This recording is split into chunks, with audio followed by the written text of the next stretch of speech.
Continuing with the joint probability distribution problems, find the marginal distribution f of x and g of y for the following table. Also find covariance and correlation.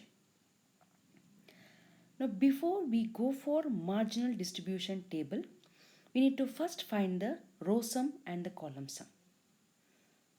And as discussed earlier, the individual value of the row sum should be 1 as well as the column sum should be equal to 1.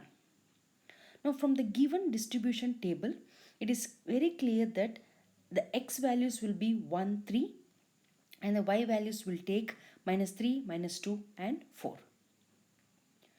So adding up the row values, I get the first row sum as half. Similarly, adding 0.3, 0.1 plus 0.1 gives you 0.5, that is again half. So the row sum will be equal to 1, column sum will be equal to. So now the marginal distribution of x will be, the x value has said earlier, it is 1, 3 and the row sum of x is half and half. Similarly, the marginal distribution of y is minus 3, minus 2, 4 and the column sum is 0.4. So the covariance x comma y is given by expectation e of xy minus mu x into mu y. Now e of x is equal to mu x is equal to summation x f of x, that is equal to 1 into 0.5 plus 3 into 0.5, that's equal to 2. Expectation of the variable y, that's equal to mu y, is equal to y g of y, that's equal to minus 3 into 0.4 minus 2 into 0.3 plus 4 into 0.3 gives you minus 0.6. And now the expectation xy is equal to summation xy h x comma y, that's equal to 1 into minus 3 into 0.1 plus 1 into minus 2 into 0.2 plus 1 into 4 into 0.2. Similarly, plus 3 into minus 3 into 0.3 plus 3 into minus 2 into 0.1 plus 3 into 4 into 0.1.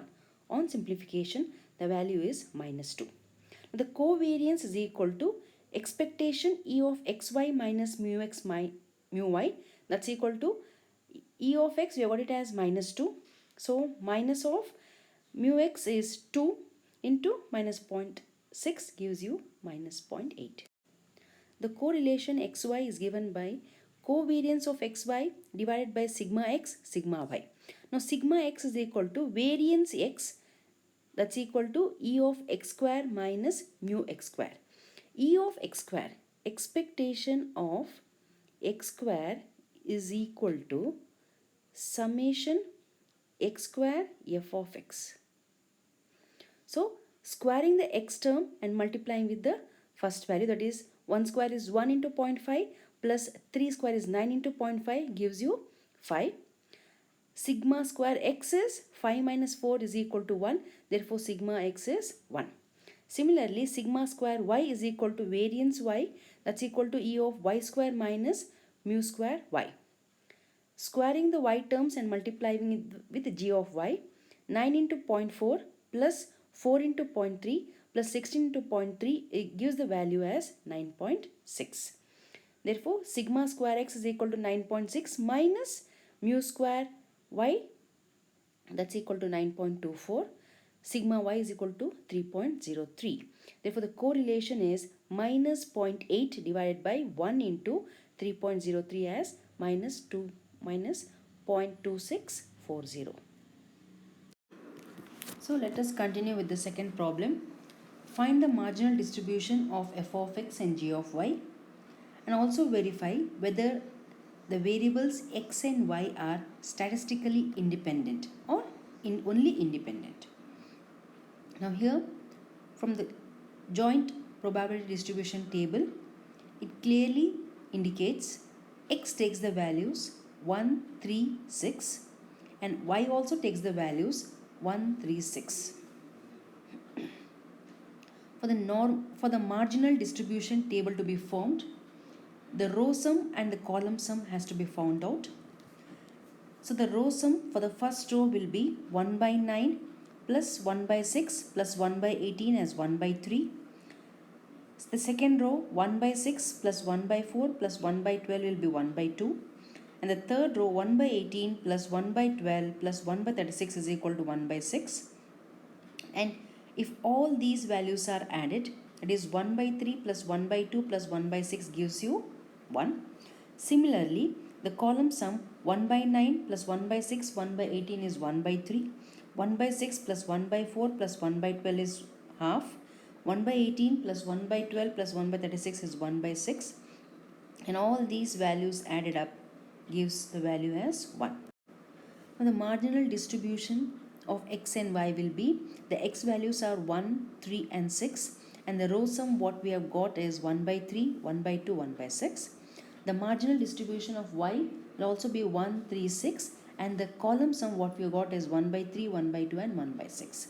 So these two are the marginal distribution of x and y. Now to verify whether x and y are independent, we need to prove p of xy is equal to p of x into p of y.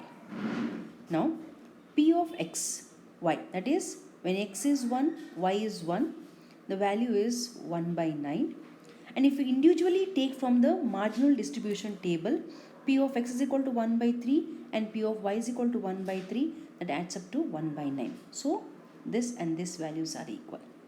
Similarly for the next one, when x is 1 and y is 3, the value is 1 by 6.